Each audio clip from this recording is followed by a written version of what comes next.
কেনেদৰে আহে এবাৰ আপুনি কৈ দিব নেকি? আজি আপোনালোক সকলোৱে গম পায় যে আজি আপোনাৰ কেছটো চাৰ্জৰ অৰ্ডাৰ কৰা নাছিলে। তো আজি আপোনাৰ মহামান্য আদালতে চাৰ্জ ফ্ৰেম কৰিলে। চাৰ্জ ফ্ৰেমৰ অৰ্থটো মই একদম সহজ ভাষাত বুজাই দিছোঁ। যেতিয়া এটা ইনভেষ্টিগেশ্যন এজেঞ্চিয়ে, সেইটো SIT বৰ্তমান ইয়াত অসম পুলিচ, SIT যেতিয়া এখন চাৰ্জশ্বিট কোৰ্টত দাখিল কৰে, সেই চাৰ্জশ্বিটত যিকেইটা চাৰ্জ লগোৱা হয়, ধৰক ধাৰা 103 আহিছে, তাৰপাছত যেনে মাৰ্ডাৰ, 61(2) আপোনাৰ যেনে ক্ৰিমিনেল কনস্পিৰেচি, এইবোৰ যে ধাৰা তাত লাগিছে, এইবোৰ ধাৰা কোৰ্টে ল'ব লাগিব। মানে আপুনি ধৰক এটা এজেঞ্চিয়ে দিলে নহ'ব অকল ধাৰাকেইটা, সেই ধৰক এটা কোৰ্টে একচেপ্ট কৰিব লাগিব মানে। তো সেই চিম্পুল ভাষাত ক'ব গ'লে, একদম সহজ ভাষাত কোৰ্টে আজি একচেপ্ট কৰিছে যে SIT যিখন চাৰ্জশ্বিট আপুনি দিছিলে, সেই চাৰ্জশ্বিটখনৰ যিকেইটা ধাৰা আছে, সেই ধাৰা কটাত আপোনাৰ কেছটো ইয়াত গ্ৰহণ কৰিছে কোৰ্টে, আৰু সেই চাৰ্জকেইটা কোৰ্টে মানি লৈছে, কৈছে যে এইকেইটা চাৰ্জত কেছটো চলিব। এণ্ড ফাৰ্ডাৰ আপোনাৰ নেক্সট 8 তাৰিখৰ পৰা ইয়াৰ ওপৰত আপোনাৰ যিখিনি আপোনাৰ উইটনেছ আছে, তো উইটনেছ আৰম্ভ হ'ব। মানে চাৰ্জ ফ্ৰেমিঙৰ অৰ্থটো হ'ল যে চাৰ্জটো কোৰ্টে মানি ল'লে, আৰু যি হত্যাৰ চাৰ্জ আছে বা আপোনাৰ ক্ৰিমিনেল কনস্পিৰেচি আছে, চিটিং আছে, এই যিবিলাক চাৰ্জ আছে, এইবিলাক চাৰ্জ কোৰ্টে একিউজসকলৰ এগেইনষ্টত আছে বুলি মানি ল'লে। জুবিন গাৰ্গৰ মৃত্যুৰ সন্দৰ্ভত যিখন আৰক্ষী কিংবা SITৰ ফালৰ পৰা যিখন চাৰ্জশ্বিট প্ৰস্তুত কৰা হৈছিল, এই চাৰ্জশ্বিটখনত যিমানকেইটা ধাৰা লগোৱা হৈছিল, সেই ধাৰাকেইটা আজি আদালতে মানি লৈছে, বা আদালতে মানি লৈ সেই ধাৰাকেইটাৰ ওপৰত এতিয়া ন্যায়িক প্ৰক্ৰিয়া চলিব। সমান্তৰালভাৱে আপুনি কোৱাৰ দৰে উইটনেছ অথবা সাক্ষী আহিব, তাৰপিছত ন্যায়িক প্ৰক্ৰিয়াটো চলিব। কিন্তু মই এই মুহূৰ্তত আপোনাৰ ওচৰলৈ আহিম। ইতিমধ্যে আমি সেই খবৰো প্ৰকাশ কৰিছোঁ, জুবিন গাৰ্গৰ হত্যাৰ গোচৰৰ মূল অভিযুক্ত শ্যাম কানু মহন্ত, আমি সকলোৱে এই মুহূৰ্তত অৱগত। সেই শ্যাম কানু মহন্তৰ বিৰুদ্ধে কেইবাটাও ধাৰা লগোৱা হৈছে। আপুনি যদি চাবলৈ যায় 36, 37, 38 আছে, 61(2), 103(1), 3082, 318(4), এনেদৰে কেইবাটাও ধাৰা শ্যাম কানু মহন্তৰ হৈ লগোৱা হৈছে। এই ধাৰাসমূহ সাধাৰণ ৰাইজে হয়তো বুজি পোৱাত কিছু অসুবিধা হ'ব, জানিব ইচ্ছুক হৈ আছে জুবিন গাৰ্গক হত্যা কৰা সেইগৰাকী ব্যক্তিৰ কি হ'ব, এই ধাৰাৰ বিপৰীতে কি শাস্তি হ'ব বা কেনেধৰণে আগবাঢ়িব, এই মুহূৰ্তত আপোনাৰ ওচৰলৈ আপোনাক ছেকশ্যন 36, 37, 38 গোটেইকেইটা একদম কম্বাইন কৰি একদম সহজ ভাষাত বুজাই দিছোঁ, য'ত আপোনাৰ ক্ৰিমিনেল ইণ্টেনশ্যন এটা থাকে, এজন মানুহৰ ক্ৰিমিনেল ইণ্টেনশ্যন থাকে, যিটো এটা গ্ৰুপত থাকে। মানে ধৰক আপুনি শ্যাম কানু মহন্ত আছে, নলেজত আছিলে, সিদ্ধাৰ্থ আছে, তাৰ নলেজত আছিলে, অমিত প্ৰভা আছিলে, তাইৰ নলেজত আছিলে, শেখৰ আছিলে, তাৰ নলেজত আছিলে। তো এই গোটেইকেইটা যিহেতু তাত আছিলে, গোটেইকেইটা নলেজত এই ঘটনাটো আছিলে, সিহঁতৰ মাইণ্ডত ক্ৰিমিনেল ইণ্টেণ্ট এটা আছিলে, মানে মেনচি এটা আছিলে। তো সেই ছেকশ্যনকেইটাই এইটো ইয়াত মানে আপোনাৰ এই ছেকশ্যনে আকৃষ্ট কৰিছে এইখিনি কথা। তাৰ সমান্তৰালভাৱে আপোনাৰ 61(2) যোনটো ক্ৰিমিনেল কনস্পিৰেচি, মানে যে জুবিন গাৰ্গৰ এই হত্যাটো হ'ল, এই হত্যাটো যে কৰিলে, গোটেইৰে এটা বেলেগ বেলেগ আপোনাৰ ইনগ্ৰিডিয়েণ্ট আছে, য'ত মানে আপোনাৰ ধৰক এজনে কামটো কৰিছে,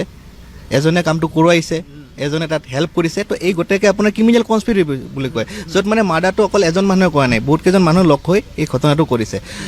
সেইটো এটা ইম্পৰ্টেণ্ট ছেকশ্যন হয়। আৰু বাকী 103টো হ'ল আপোনাৰ নতুনকৈ মাৰ্ডাৰ, যিটো আগতে আমাৰ 302 আছিলে, তো 103 ক্লজ 1টো মাৰ্ডাৰ হয়। তো মাৰ্ডাৰৰ আপোনাৰ পানিছমেণ্টটো আপুনি জানে, এইটো লাইফ ইমপ্ৰিজনমেণ্ট আছে, এবাৰ ডেথ হ'ব পাৰে। সেইটো আপোনাৰ কোৰ্টৰ ওপৰত ডিচাইড কৰিব যে এইটো লাইফ ইমপ্ৰিজনমেণ্ট হ'ব, যদি এইটো ধাৰাটো আপোনাৰ কোৰ্টত প্ৰুভ হয়। 103 যিটো 1, সেই 103(1)টো হত্যাকাণ্ডৰ সৈতে জড়িত গোচৰ, বা হত্যাকাণ্ডৰ যদি হয় তেনেহ'লে তাৰ ওপৰত লগোৱা ধাৰা। আৰু এই ধাৰাটো যদি হয়, আপুনি কোৱাৰ দৰে যদি সকলো তথ্য পাতি প্ৰমাণ সহকাৰে সকলো পায়, তেনেহ'লে মৃত্যুদণ্ডও হ'ব পাৰে। মানে আপোনাৰ একদম হাইয়েষ্ট পানিছমেণ্ট মৃত্যুদণ্ড আছে, আপোনাৰ যাৱজ্জীৱন কাৰাদণ্ড আছে, আৰু হাইয়েষ্ট পানিছমেণ্ট আপোনাৰ মৃত্যুদণ্ড হ'ব পাৰে। এইটোৱে লগোৱা হৈছে শ্যাম কানুৰ তাত। এইটো 103, সেইটোৱে আপোনাৰ আহিছে মাৰ্ডাৰত। আৰু বাকী আপোনাৰ 308টো লগাইছে, 308টো এক্সটৰ্চন হয়। ধৰক আপোনালোকে হয়তো শুনি আছে যে জুবিন গাৰ্গে গা বহুত বেয়া আছিলে, তেখেতে ৰৈ ৰৈ বিনালে শ্বুটিঙৰ কাৰণে তেখেত মানে ৰৈ ৰৈ বিনালে ফিল্মখনৰ কাৰণে বহুত কষ্ট কৰিছে, আৰু তেখেতে ৰৈ ৰৈ বিনালে কাৰণে যাব মন কৰা নাছিলে। তো এইখিনি কথা আপোনাৰ চাৰ্জশ্বিটৰ মেটেৰিয়েলত আছে, সেইখিনি আমি কোৱা কথা নহয়। সেইখিনি সাক্ষীয়ে কৈছে যে জুবিন গাৰ্গে আপোনাৰ ছিংগাপুৰত যাব ইমান এটা মন নাছিলে, কিন্তু শ্যাম কানু মহন্তই তেখেতক আহি কৈছে যে তুমি যদি নোযোৱা মই ছুইচাইড কৰিম। তো আপোনাৰ সকলোৱে জানে জুবিন গাৰ্গ এজন সহজ সৰল মানুহ, তেখেতে কাৰো কথা পেলাব নোৱাৰে, কিন্তু তেখেতে বাধ্য হৈ যাব লগা হ'ল। আৰু সেই মুহূৰ্তত জুবিন গাৰ্গৰ মানে আপোনাৰ যিটো মানে দেহৰ শৰীৰৰ অৱস্থা আছিলে বহুত বেয়া আছিলে। কাৰণ আপোনালোকে জানে 2025 আপোনাৰ মে' মাহত জুবিন গাৰ্গে আপোনাৰ আমাৰ কি বুলি কয় নেম কেয়াৰত আপোনাৰ এডমিট হৈছিলে আৰু আপোনালোকে জানি আচৰিত হ'ব 2022 পৰা কণ্টিনিউৱাছ প্ৰচেছত জুবিন গাৰ্গে আপোনাৰ এপিলেপচি মানে যোনটো আমাৰ এপিলেপচি বুলি কয় চিজাৰ বুলি কয় তাৰ এগেইনষ্টত আপোনাৰ যুঁজি আছিলে তো কণ্টিনিউ তেখেতে টেবলেট খাই আছিলে মানে তেতিয়াৰ পৰা মেডিচিন লৈ আছিলে আপোনাৰ তেখেত আপোনাৰ জুই কাষত যাব নালাগে পানী কাষত যাব নালাগে আৰু ইণ্টাৰেষ্টিংলি আপোনাৰ জুবিন গাৰ্গে বহুতখিনি আপোনাৰ ট্ৰিটমেণ্ট লৈছিলে যে আপোনাৰ এলকহলৰ কথাটো যে কৈ আছে সিহঁতে এলকহল আচলতে এলকহল জুবিন গাৰ্গে বহুতখিনি এৰাইছিলে যে জুবিন গাৰ্গে এলকহল নাখাইছিলে টোটেলি বাদ দিছিলে লাহে লাহে কৰি বহুত বাদ দিছিলে কিন্তু এই বস্তুটো আপোনাৰ সিদ্ধাৰ্থ শৰ্মা মেনেজাৰে টোটেলি অৱগত আছিলে যে জুবিন গাৰ্গক এলকহল দিব নালাগে আৰু জুবিন গাৰ্গৰ শৰীৰ বহুত বেয়া আৰু তেখেতে পানীত যাব নালাগে বা তেনেকুৱা এক্টিভিটি একো কৰিব নালাগে কিন্তু তেখেতে একো গুৰুত্ব নিদিলে আৰু সেইখিনি কথা অলৰেডি মেডিকেল এভিডেঞ্চত আছে যিখিনি ডক্টৰে অলৰেডি কৈছে যে জুবিন গাৰ্গৰ আপোনাৰ মানে দেহাৰ অৱস্থা বহুত বেয়া তেখেতক নিব নালাগে তেখেতক কষ্ট কমকৈ কৰিব দিব লাগে ইভেন তেখেতকতো মদৰ পৰা বহুত দূৰত ৰাখিব লাগে কিন্তু ইহঁতে এইটো কাম নকৰিলে সেইকাৰণে এই বস্তুটো আপোনাৰ যে কনস্পিৰেচিটো ইয়াত জড়িত হৈ আছে তো ইয়াত গোটেইৰে আপোনাৰ এটা উদ্দেশ্য আছে আপোনাৰ এই ধাৰাকেইটাৰ শাস্তি কেনেকুৱা ধৰণৰ হ'ব পাৰে আপোনাৰ ক্ৰিমিনেল কনস্পিৰেচিটো অকলে নাহে ক্ৰিমিনেল কনস্পিৰেচিটো আপোনাৰ লগত আপোনাৰ মাৰ্ডাৰটো জড়িত হৈ আছে তাৰমানে ক্ৰিমিনেল কনস্পিৰেচি কৰি আপুনি মানুহজনক মাৰি পেলালে তো সেই মাৰ্ডাৰৰ যোনটি ধাৰা আছে সেইটো আপোনাৰ সৰ্বোচ্চ ধাৰা হিচাপে ইয়াত ধৰিব কাৰণ আপোনাৰ যিহেতু মাৰ্ডাৰ আছে ডেথ পেনাল্টি আছে আৰু আপোনাৰ যাৱজ্জীৱন কাৰাদণ্ড আছে গতিকে সেইটো আপোনাৰ আটাইতকৈ ডাঙৰ আপোনাৰ শাস্তি হিচাপে ধৰি কোৰ্টে আগবাঢ়িব 318(4) আৰু 238 দুইটা লগোৱা হৈছে 230 হ'ল আপোনাৰ ধৰক আপুনি কিছুমান বস্তু লুকাইছে কনচিল কৰিছে বা আপুনি এনেকুৱা বস্তু য'ত আপুনি মানে ধৰক মেছেজবিলাক ডিলিট কৰাবলৈ কৈছে ধৰক আপুনি মেছেজ কৰিছিলে এই মেছেজবিলাক আপুনি ডিলিট কৰি পেলালে তো আপুনি কিবা এটা লুকাব খুজিছে তো সেইটো হ'ল 238 আৰু আপোনাৰ আছে আপোনাৰ 318 তো 318 হ'ল আপোনাৰ চিটিং চাপ'জ শ্যাম কানু মহন্ত বা আপোনাৰ সিদ্ধাৰ্থ ইহঁতে আপোনাৰ যিখিনি টকা পইচা জুবিন বিশেষ মই সিদ্ধাৰ্থৰ কথা কৈছোঁ যিখিনি টকা পইচা জুবিন গাৰ্গৰ পৰা আপোনাৰ এই যে 1.1 crore এইবোৰ যি টকা পইচা মানে আপোনাৰ জুবিন গাৰ্গৰ পৰা সৰকুলিছিলে সেইখিনি কাৰণে চিটিংটো লাগিছে আৰু আপোনাৰ 316 হ'ল breach of trust criminal breach of trust ধৰক আপুনি কাৰোবাৰ ওপৰত ট্ৰাষ্ট ৰাখিছে টকা পইচা দিছে সেই মানুহখিনি টকা পইচাটো আপোনাক দিব আপোনাক নিদিলে আপোনাৰ পইচা তেখেতে খাই থ'লে তো সেইটো আপোনাৰ ক্ৰিমিনেল ব্ৰিচ অফ ট্ৰাষ্টত আহি গ'ল মানে আপুনি যদি চাবলৈ যায় তেনেহ'লে প্ৰকৃতাৰ্থত যদি এই সকলো তথ্য যদি আদালতৰ মজিয়াত দাখিল কৰিব পাৰে বা আপুনি যে কোৱাৰ দৰে উইটনেছ বা সাক্ষীয়ে আহি যদি আদালতৰ মজিয়াত সম্পূৰ্ণৰূপে তেওঁ নিজৰ বক্তব্য ৰাখে তেনেহ'লে যদি সকলো ফালৰ পৰা শুদ্ধ হয় তেনেহ'লে শ্যাম কানু মহন্তৰ সৰ্বোচ্চ শাস্তি মৃত্যুদণ্ডও হ'ব পাৰে সেইটো আপোনাৰ ভেৰাই কৰিব কোৰ্টত কিন্তু আপোনাৰ মাৰ্ডাৰত আপোনাৰ কি বুলি কয় আপোনাৰ সৰ্বোচ্চ শাস্তিটো মৃত্যুদণ্ড আছে আৰু আপোনাৰ যাৱজ্জীৱন কাৰাদণ্ড আছে বিশেষকৈ যদি আপোনাৰ তেনেকুৱা যদি আমি তাত প্ৰুভ কৰিব পাৰোঁ এটা কথাটো হ'ল আপোনাৰ এতিয়ালৈকে আপোনাৰ তিনিটা ষ্টেজ থাকে আপোনাৰ প্ৰথম ষ্টেজটো হ'ল আপোনাৰ যেতিয়া এফআইআৰ এখন লজ হয় যেতিয়া ইনভেষ্টিগেশ্যন এটা কৰে সেইটো ইনভেষ্টিগেশ্যন প্ৰচেছটো যেতিয়া শেষ হয় তাৰপিছত আপোনাৰ চাৰ্জশ্বিটটো ফাইল কৰে তো চাৰ্জশ্বিটটো ফাইল কৰাৰ পিছত এই যে আজি আমি চাৰ্জ ফ্ৰেম কৰিলে যে চাৰ্জৰ হিয়াৰিং কৰিলে আজি চাৰ্জৰ অৰ্ডাৰ দিলে এইটো হ'ল আপোনাৰ ইনকুৱাৰী কোৰ্টে ইনকুৱাৰী কৰিলে যে এইকেইটা ছেকশ্যন লাগিব নে নালাগে ইয়াৰ এগেইনষ্টত যিখিনি মেটেৰিয়েল আছে সেইখিনি মেটেৰিয়েল আছে নে নাই ধৰক 103 এগেইনষ্টত মেটেৰিয়েল আছে বা 316 318 308 এগেইনষ্টত মেটেৰিয়েল কিবা আছে তো এইখিনি আছে আপোনাৰ ইয়াত বৰ্তমান অৱস্থাত আপোনাৰ আছে আপোনাৰ মেটেৰিয়েলখিনি আপোনাৰ চাৰ্জশ্বিটত আছে তো গতিকে কোৰ্টে ভাবিলে যে এইখিনি আছে সেইকাৰণে কোৰ্টে আপোনাৰ ইনকুৱাৰীটো কৰি চাৰ্জটো লগালে এতিয়া নেক্সট ষ্টেপটো আমাৰ আহিব আপোনাৰ ট্ৰায়েলত হ'ব আপোনাৰ কি এভিডেঞ্চ তো এতিয়া এভিডেঞ্চ আটাইতকৈ গুৰুত্বপূৰ্ণ বস্তু হ'ল ইয়াত আপোনাৰ সাক্ষী তো এতিয়া চবখিনি আপোনাৰ নিৰ্ভৰ কৰিব সাক্ষীৰ ওপৰত তো সাক্ষীয়ে যিখিনি কথা পুলিচৰ আগত কৈছিলে বা 164 কোৰ্টৰ আগত কৈছিলে সেইখিনি একে কথাই আপোনাৰ ইয়াত আমাৰ যেতিয়া আপোনাৰ সাক্ষী মাতিব সাক্ষী সেইখিনি কথাই কোৰ্টত ক'ব লাগিব নিশ্চয়কৈ আটাইকেইটা ধাৰা ইতিমধ্যে শ্যাম কানুক লগোৱা হৈছে তাৰ বিপৰীতে সিদ্ধাৰ্থ শৰ্মা আন এগৰাকী মুখ্য অভিযুক্ত যিয়ে জুবিন গাৰ্গৰ হত্যাকাণ্ডৰ সৈতে জড়িত থকাৰ অভিযোগ উত্থাপন হৈছে সিদ্ধাৰ্থ শৰ্মাৰ বিৰুদ্ধেও এই আটাইকেইটা ধাৰা লগোৱাৰ বিপৰীতে 316(5) এটা অন্য এটা ধাৰা লগোৱা হৈছে সিদ্ধাৰ্থ শৰ্মাৰ এই 316(5) কি আটাইকেইটা ধাৰা ইতিমধ্যে আপুনি ক'লেই কেনেধৰণে হৈছে সেইকেইটা ধাৰা কিন্তু সিদ্ধাৰ্থ শৰ্মাৰ তাতো লগোৱা হৈছে কিন্তু অন্য এটা ধাৰা 316(5) ধাৰাটোনো কি ধাৰাটোৰ আঁৰত কি আছে আৰু ধাৰাটোৰ শাস্তি কি হ'ব পাৰে আপোনাক মই অলৰেডি ক'লোৱে আপোনাৰ 318টো চিটিং হয় আৰু 316টো ক্ৰিমিনেল ব্ৰিচ অফ ট্ৰাষ্ট এই যে আপোনাৰ জুবিন গাৰ্গৰ টকাখিনি জুবিন গাৰ্গে গম নোপোৱাকৈ সিদ্ধাৰ্থে লৈ লৈছিলে জুবিন গাৰ্গক দিয়া নাছিলে জুবিনৰ বহুত টকা খেলি মেলি কৰিছিলে এইখিনি হ'ল আপোনাৰ এজন জুবিন গাৰ্গে ট্ৰাষ্ট কৰিছিলে কাৰণ জুবিন গাৰ্গৰ মেনেজাৰ আটাইতকৈ ক্ল'জ পাৰ্চন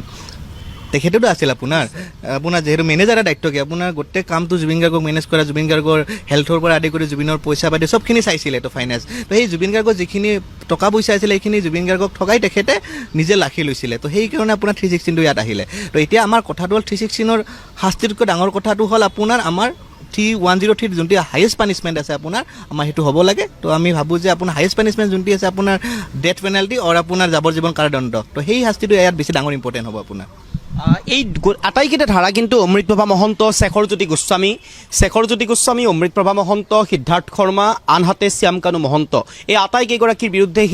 একেইকেইটা ধাৰাকে লগোৱা হৈছে কাৰণ আটাইকেইগৰাকী একেটাই অভিযোগতেই অভিযুক্ত আৰু ইতিমধ্যে জুবিন গাৰ্গৰ মৃত্যু সন্দৰ্ভত এই আটাইকেইগৰাকী অভিযুক্তই একেটাই অভিযোগে কৰিছিল, যাৰ বাবে ইতিমধ্যে আদালতৰ ফালৰ পৰা অথবা আৰক্ষীৰ SITৰ ফালৰ পৰা যিখন চাৰ্জশ্বিট তৈয়াৰ কৰা হৈছিল সেই চাৰ্জশ্বিটখনত ইতিমধ্যে সেইকেইটা ধাৰা সন্নিৱিষ্ট কৰা হৈছে। তাৰ বিপৰীতে আন এগৰাকী সন্দীপন গাৰ্গ, যিয়ে নেকি জুবিন গাৰ্গৰ ভাতৃ হিচাপে নিজকে পৰিচয় দি আহিছিল, ছদ্মবেশী ভাতৃ বুলি এই মুহূৰ্তত ক'ব বিচাৰিছে প্ৰতিগৰাকী অসমবাসীয়ে, সেইগৰাকী সন্দীপন গাৰ্গৰ বিৰুদ্ধে কিন্তু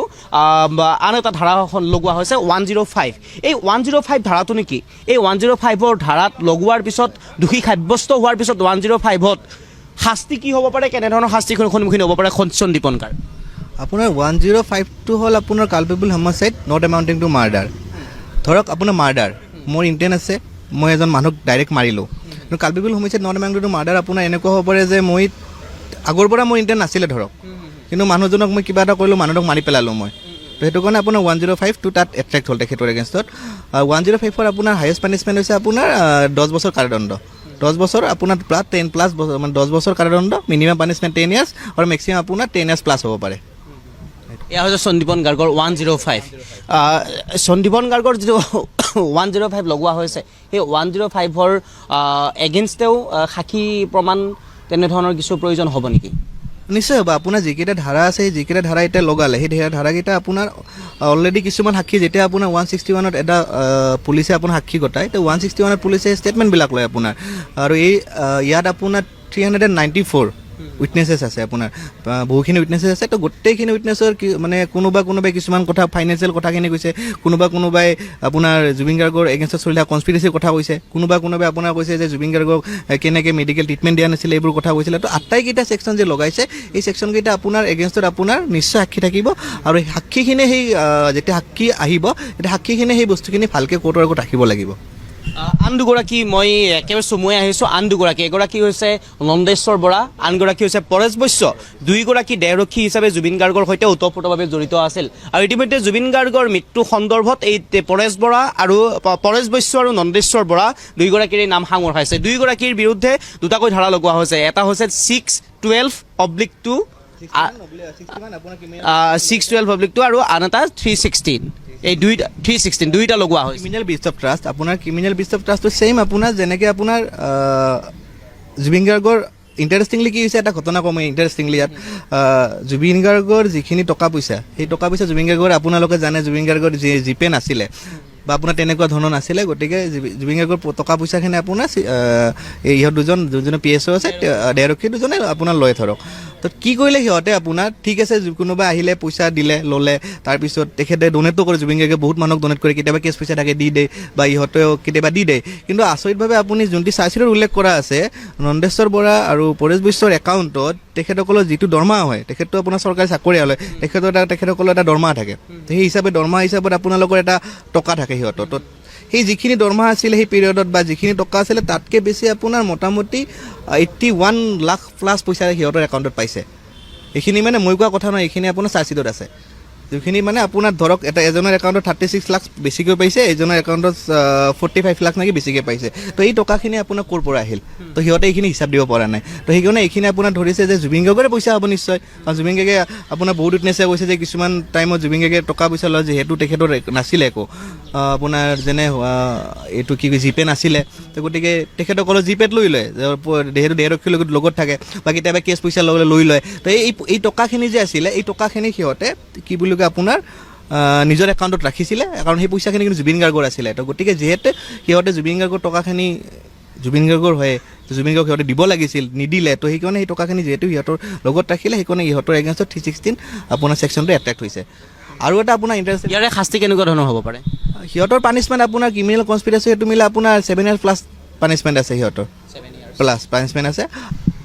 এই আটাইকেইগৰাকী ইতিমধ্যে অভিযুক্ত 7গৰাকীকৈ অভিযুক্ত আৰু 7গৰাকীকৈ অভিযুক্তৰ আজি চাৰ্জ ফ্ৰেম কৰা হ'ল অৰ্থাৎ চাৰ্জশ্বিটত যিকেইটা ধাৰা সন্নিৱিষ্ট কৰি চাৰ্জশ্বিট আদালতৰ মজিয়াত জমা দিছিলে SIT সেই ধাৰাকেইটা ইতিমধ্যে ন্যায়ালয়ে গ্ৰাহ্য কৰিছে আৰু সেই ধাৰাকেইটাৰ ওপৰত ভিত্তি কৰিয়েই ন্যায়িক প্ৰক্ৰিয়া পৰৱৰ্তী সময়ত চলি যাব আৰু এই মুহূৰ্তত মই এই